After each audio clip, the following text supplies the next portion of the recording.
Welcome back to the channel quick prep classes. My name is Shahrukh Saifi. So finally बच्चों, आज की इस video में हम बात करने वाले हैं क्लास 12 ज्योग्राफी से related most important map series के बारे में। जी हाँ बच्चों, आपको सिंगल वीडियो में जितने भी आपके टर्म 2 में मैप आ रहे हैं वो सारे आपको इसी वीडियो में देखने को मिल जाएंगे। और अच्छी बात ये रहेगी कि मैं आपको इसकी PDF with solution Telegram group में प्रोवाइड करवा दूंगा। लेकिन आपको ये मैप को समझना काफी ज्यादा जरूरी है और हर एक बच्चे को ये पता होना चाहिए कि मैप कौन से उसे करके जाना है। पता चले वो मैप भी करके चले जाए जो कि इम्पोर्टेंट नहीं था, बट फिर भी होता ना, टेंशन की वजह से सारे कर लो, ऐसा नहीं है। तो भैया, टर्म 1 के अंदर आपके इंटरनेशनली यानी कि वर्ल्ड लेवल के मैप आए थे, लेकिन टर्म 2 के अंदर ओनली इंडिया से रिलेटेड आपसे मैप पूछे जाने वाले हैं। सो मेक श्योर बच्चों, आपको पूरा अच्छे तरीके से पता होना जरूरी है। अगर आपको नहीं पता तो टर्म 2 का जियोग्राफी का सिलेबस देख लेना, आपको उसमें पता चल जाएगा।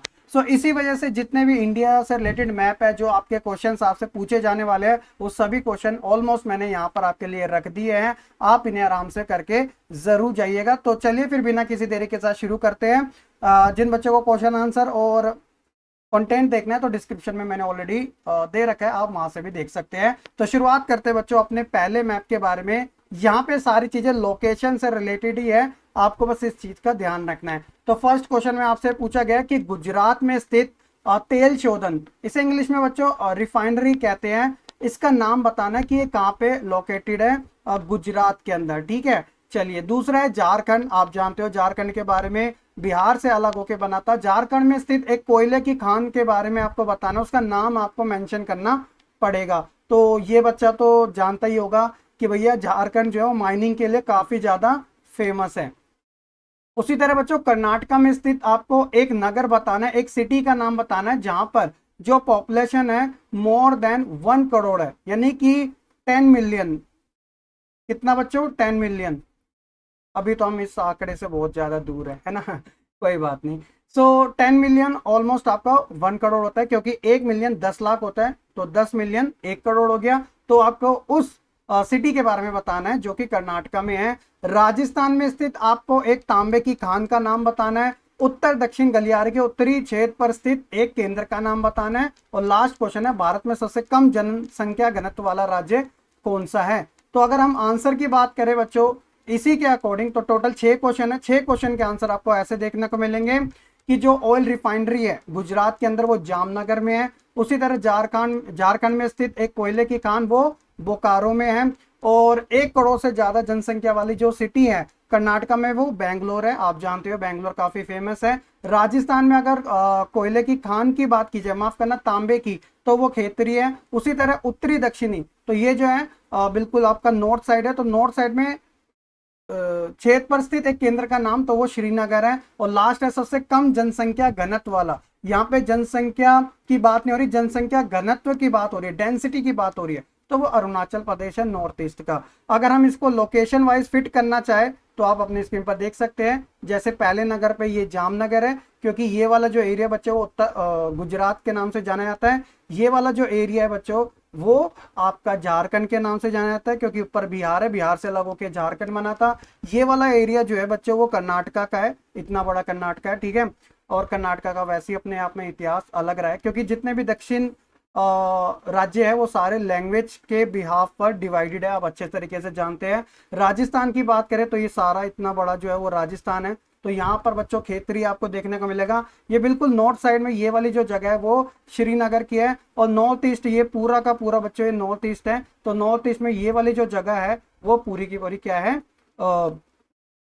अरुणाचल प्रदेश है। ठीक है, तो होप्स हो कि आपको अच्छे तरीके से समझ आ चुका होगा। अगला क्वेश्चन की बात करते हैं, अगले मैप की बात करते हैं, माफ करना। छत्तीसगढ़ की एक महत्वपूर्ण आयरन और यानी लो आयस्क खदान का नाम बताना है। उत्तर प्रदेश में स्थित तेल रिफाइनरी का नाम बताना है। भारत में बड़ी लिग्राइट कोयला खदान कहां पर स्थित है, उस खदान का नाम भी बताना है, यानी कि आपको जगह भी बतानी है और जगह का नाम भी बताना है। ईस्ट वेस्ट कॉरिडोर के सबसे पूर्वी टर्मिनल का नाम बताना है। और स्वर्णिम चतुर्भुज से जुड़ा दक्षिणी महानगर बताना है। और राजस्थान की सबसे पुरानी तांबे की खान बतानी है। तो अगर आप आंसर देखोगे तो बैलेडीगा छत्तीसगढ़ में जगह है, तो ये यहाँ पे लोहा आयस्क काफी ज्यादा फेमस है। और उसी तरह बच्चों ये तो हो गया आपका पहला। सेकंड की बात करें उत्तर प्रदेश में तेल रिफाइनरी का, तो ऑब्वियसली मथुरा का नाम जरूर आता है। और तीसरी में अगर हम बात करें तो वो बच्चों भारत में सबसे बड़ी लिग्राइट कोयला खदान के बारे में आपको बताना है, तो ये नेवली में है। वेयर इज नेवली क्षेत्र, तो नेवली जो है बच्चों वो तमिलनाडु में ज्यादा देखने को मिलता है, ठीक है, तो तमिलनाडु इसका राइट आंसर होगा। उसी तरह बच्चों चौथा जो है ईस्ट वेस्ट, तो ऑलरेडी आपको बता दिया नॉर्थ ईस्ट की बात हो रही है, तो ईस्ट वेस्ट कॉरिडोर का सबसे पूर्वी टर्मिनल तो वो सिलाचार है जो कि असम में हमें देखने को मिलता है, ये रहा चौथा। और पांचवा है कि स्वर्णिम चतुर्भुज से जुड़ा दक्षिणी महानगर, तो वो चेन्नई है। चेन्नई भी कहां पर है, तमिलनाडु में ही आता है। उसी तरह बच्चों आपका लास्ट जो है सबसे पुरानी तांबे की कान, तो वो खेतरी में ही हमें देखने को मिलते हैं। तो ये आपके टोटल 6 क्वेश्चन थे एंड आई होप कि बच्चों आपको अच्छे तरीके से समझ भी आ चुके होंगे। बस ऐसे ही आपको सारे सिंपली करने हैं। अगला एक और देख लेते हैं, ये भी इंडिया से रिलेटेड है, बस क्वेश्चन चेंज हो रहे हैं। मैं आपको जनसंख्या घनत्व के बारे में बता देना चाहता हूं, अगर जिस बच्चे को थोड़ी बहुत कंफ्यूजन हो।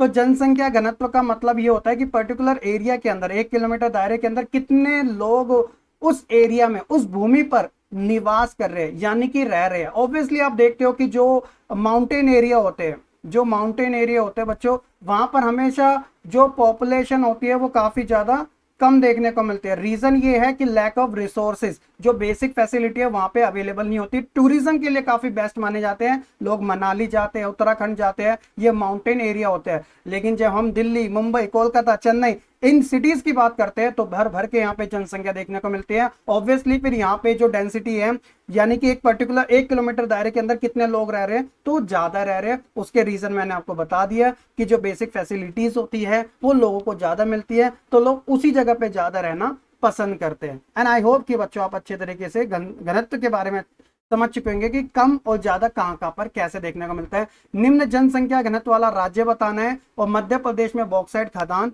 कर्नाटक की एक मेगा सिटी और उच्च नगरीकरण वाला एक राज्य, उड़ीसा में लौह अयस्क, गुजरात की एक ऑयल रिफाइनरी, और तमिलनाडु में लिग्राइट क्षेत्र। ये बिल्कुल उससे मिलता जुलता ही है। आंसर आपके स्क्रीन पर यही है। पहला अगर हम निम्न वाला देखें तो अरुणाचल प्रदेश, लोएस्ट डेंसिटी हमें यहाँ पर देखने को मिलती है। बॉक्साइट अगर हम देखें माइनिंग के बारे में तो वो हमें कटनी में देखने को मिलती है। कटनी बच्चों मध्य प्रदेश में। कर्नाटक की एक मेगा सिटी, ऑलरेडी हमने बात कर लिया, 10 मिलियन से ज्यादा पॉपुलेशन यहाँ पर है, तो वो बेंगलोर है।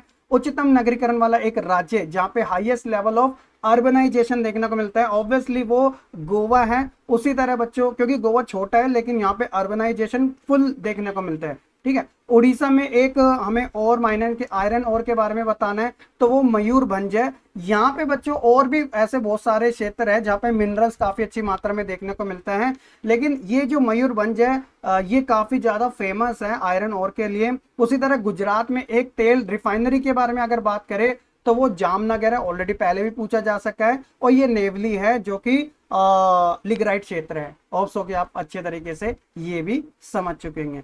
अगला मैप देखते हैं, भारत का सबसे कम शहरीकृत राज्य बताना है, लीस्ट अर्बनाइज क्षेत्र बताना है। उसी तरह बच्चों उच्चतम जनसंख्या वाला भारत का एक राज्य बताना है। 2011 की सेंसस के अकॉर्डिंग रत्नागिरी लौह अयस्क क्षेत्र, प्रमुख चाय उत्पादक राज्य, और चेन्नई का एक मेट्रोपॉलिटन, सिंह भूमि कॉपर खान, और उत्तर प्रदेश में तेल रिफाइनरी। आंसर आपकी स्क्रीन पर है।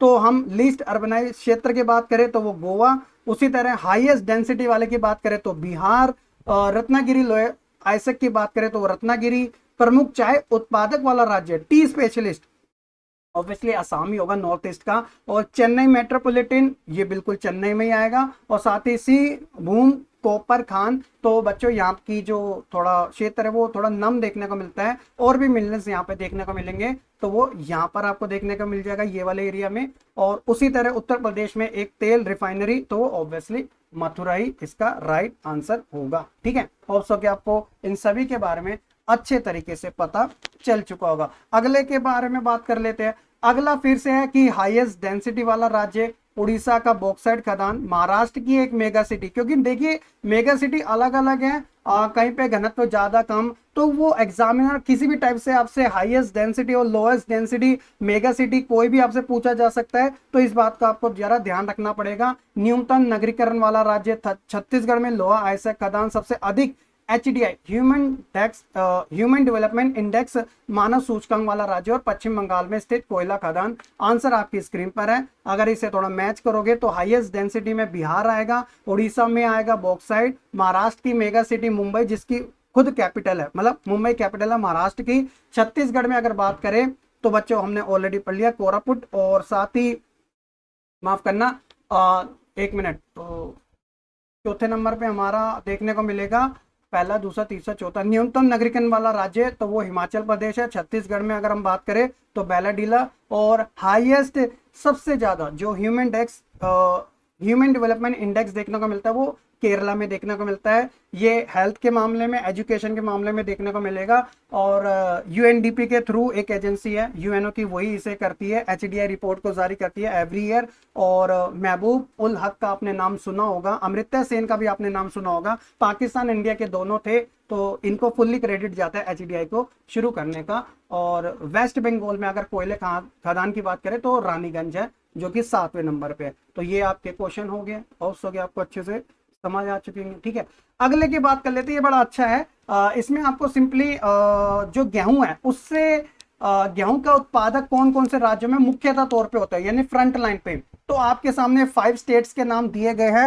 होप्स हो कि आप स्टेट के नाम तो पहले से जानते ही होंगे, जैसे उत्तर प्रदेश, पंजाब, हरियाणा, मध्य प्रदेश और बिहार। इनमें जो जगह है जैसे गंगा यमुना दोआब, पंजाब में तो 2 ही मेन जगह है, मालवा और दोआब। उसी तरह हरियाणा में रोहतक, करनाल, और मध्य प्रदेश में गंगानगर क्षेत्र, और बिहार में तराई क्षेत्र। तराई क्षेत्र वो होते हैं जो थोड़े नम देखने को मिलते हैं। ठीक है, तो यहाँ पे लोकेशन ये हमारा उत्तर प्रदेश है, ये पंजाब है, पंजाब के नीचे आपको हरियाणा देखने को मिल जाएगा, ये बीच वाला मध्य प्रदेश देखने को मिल जाएगा, और उत्तर प्रदेश के बगल में बिहार है, बिहार के नीचे झारखंड आता है जो उससे अलग हुआ, बिल्कुल उसके साइड में छत्तीसगढ़ आ जाता है। ठीक है, दो एक दूसरे से अलग हुए पड़े, मध्य प्रदेश से छत्तीसगढ़ निकला था, ये सब चीजें आप जानते हो। ये गेहूं से रिलेटेड है।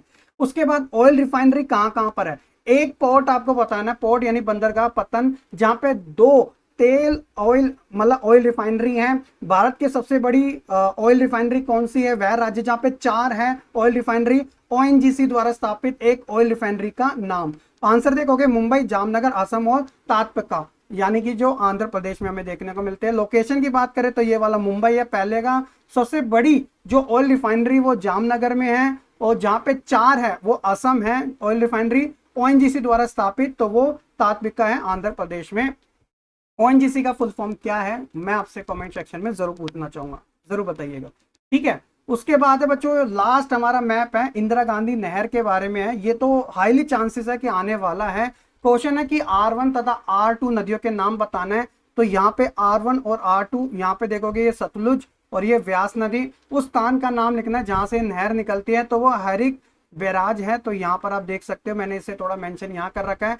XYZ द्वारा प्रकट किए गए राज्यों के नाम, तो X में आ जाता है पंजाब, हरियाणा, और ये रहा Z में राजस्थान। तो आंसर देखोगे ये और ये, सिंपल तरीके से डन। तो इंदिरा गांधी नहर के बारे में है। ये आपका चैप्टर नंबर 9 है, सेकंड बुक का, प्लानिंग वाला। ठीक है, नियोजन, भारत में नियोजन व्यवस्था, तो उससे लिया गया है। तो ये कुछ इंपॉर्टेंट आपके टॉपिक से रिलेटेड मैप थे, एंड आई होप कि बच्चों आपको अच्छे तरीके से समझ भी आ चुके होंगे। अच्छे तरीके से इन्हें रीड आउट कर लेना, इनमें से आपके मैप आराम से पूछ ले जाएंगे, क्योंकि इन मैप के अंदर मैंने आपका प्रैक्टिस टेस्ट और प्रीवियस ईयर वाले भी, लेटेस्ट वाला भी, और सैंपल क्वेश्चन पेपर, और साथ ही एनसीईआरटी से रिलेटेड सारे मैप इसी में इंक्लूड कर दिए। तो अगर कोई बच्चा मुझसे बार बार पूछे कि सर वो वाले मैप करा दीजिएगा, सैंपल क्वेश्चन पेपर वाले या फिर प्रैक्टिस टेस्ट वाले, तो वो बच्चे इन्हीं में ही इंक्लूडेड है। आपको बार बार बोलने की जरूरत नहीं है, आप बस रीड आउट कीजिएगा, अच्छे से समझेगा और कर लेना। बाकी रही क्वेश्चन आंसर की बात, तो हम जरूर कराएंगे क्वेश्चन आंसर सभी लेसन के। ज्योग्राफी तो अपनी फेवरेट है ही, क्योंकि इस चैनल पे सबसे पहले शुरुआत जो हुई थी वो ज्योग्राफी के साथ हुई थी। ठीक है, तो ये था आज की इस वीडियो में। होप्स हो कि आपको वीडियो पसंद आई होगी। लाइक कमेंट शेयर करना बिल्कुल ना भूलिएगा बच्चों। तो मिलेंगे नेक्स्ट सेशन में, तब तक के लिए सही बच्चे खुश रहे, पढ़ते रहे और ऐसे ही आगे बढ़ते रहे।